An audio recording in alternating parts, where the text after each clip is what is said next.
Hey guys, real quick. This short video is sponsored by Duke Cannon. Get some of their cologne and don't smell like a little bitch. Woman will thank you for it. Trust me. Click the link in the description and get free shipping on orders over $25.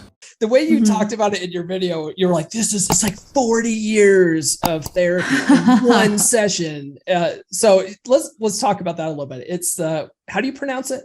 Ayahuasca. Ayahuasca. Now that's doing some drugs and going on a spiritual quest, right? Like with a shaman in the middle of the jungle, you puke in a bucket for 8 hours. Yeah, it's so DMT, I think, is the active like component that sends you into, I hope I'm not going to get banned on TikTok for this, but it sends you into this this journey basically, but it's like connecting you so deeply with yourself.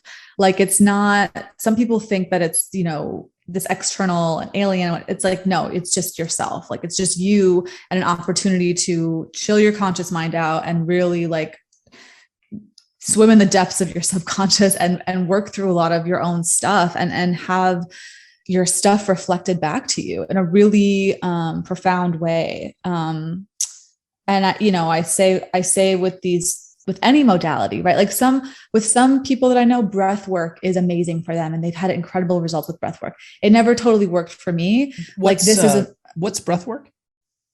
Like, it's breathing in a certain way to release trauma. Like, there's like certain, like, I don't know, like weird stuff with your nose and but there's like certain mechanisms that you're like using your body as the technology basically and achieving whatever you want, whether it's more fire or trauma stuff. But yeah, it never totally resonated with me, or it was something that I wanted to like stick to, like I have with other things. Ayahuasca happens to be something that just really works for me. So part of what it is, I mean, it's like the ultimate like reprogrammer, in my opinion. Like, it will show you things, like it's shown me things that I've like known about myself. Like, for example, perfectionism. I like have known I'm a perfectionist, but I didn't ever see just how like horrid it is. Like, it's like, it permeates through all of these areas of my life and like in action. And it's like not a self-loving energy. Right. And so like in one of my ceremonies, it really showed me that and had me sit with that and like see it. And then after that, you know, you integrate what you've learned. So then I started just taking imperfect action and started calling myself out on my bullshit more when I was like, oh no, it has to look like this, or I don't want to post it because of this little flaw or whatever. Like, you know, it just shows you things that maybe you wouldn't have seen on your own. Like I was able to do the self audit and find that there was a worthiness thing at some point, but ayahuasca is like, no, you know, it's brutal and it will show you things that maybe you've even avoided looking at subconsciously. You know, it's done that for me too. So I mean, so just for the goody two shoes at home, it's essentially like a psychedelic, right? I mean, yes. Is it would it be very similar to like the Native Americans doing peyote and doing a spirit vision quest kind of thing? Very, very similar. I mean, it's so like, just for everyone at home, this is not like a party drug. This is not like acid and you go for a walk in a park. No, it's very serious. You have to go on a diet. Like, I have to eat vegan for a week. It's horrible. Right. You hate veganism. I hate yeah. I do fish and then I do vegan for like 3 days. But it's not fun. And so also that like compels me to like really go in and take the 2 cups and like, because I'm like, I did not just starve myself for a week for nothing. So I better do this. Because as you're going in, you become so terrified because like, so yes, for the people at home, it's not fun. Like, you literally are going in the middle of the jungle. There's a shaman. It's very ceremonial, very intentional. You have dieted, you grab a bucket because you literally you're going to be puking all night in it.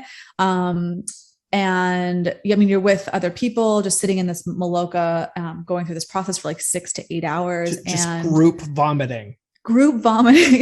It's sometimes I'll like come out of it and I'll just like be listening to the sounds. It's brutal. But like, it's really like a medicine. Like, it's not like a recreational, like I would never categorize it like that. It's very like guttural and like gross.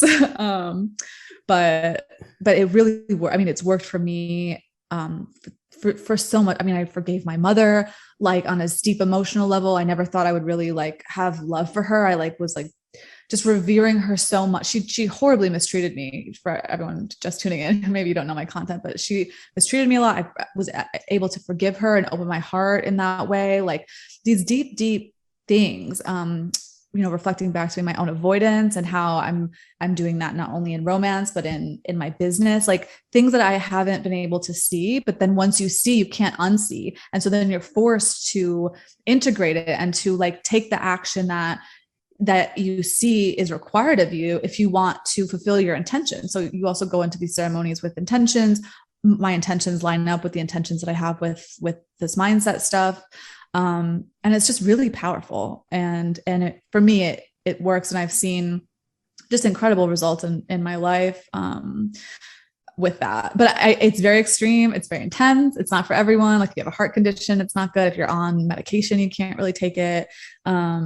So, and it's really not accessible in the States, but if you are compelled to do it, and you have access to it, you're called to do that. I definitely recommend to answer that because it's been a really positive thing in my life. Yeah. Well, I was telling you before we started recording that, like you mentioned that in the video and I was just like, what? Get out of here. Cause I had never even heard of it, until just like literally like a month ago. And the gal that I'm marathon training with, she just signed up to go on this Peru excursion out in the jungle to do ayahuasca. And she's so stoked about it. She's like, I'm going to do 4 sessions. I'm like, and she's kind of a, she's a pothead, she likes to, she likes the recreational drug shit. So I think she's kind of going into it thinking it's just going to be this thing. But she knows that she's got to diet. She's got to go vegan for like 3 weeks. And she knows that she's going to feel sicker than a dog. And I know her, like, just, she's always trying to get out of training and shit. Like it's Sunday, bitch. We got to go run 16 miles. And she's just like, oh, why do we have to do 16? Can't we just do 10? And like, are you serious right now? So I'm curious to see how she feels after. Yeah. Because she's a total quitter at heart.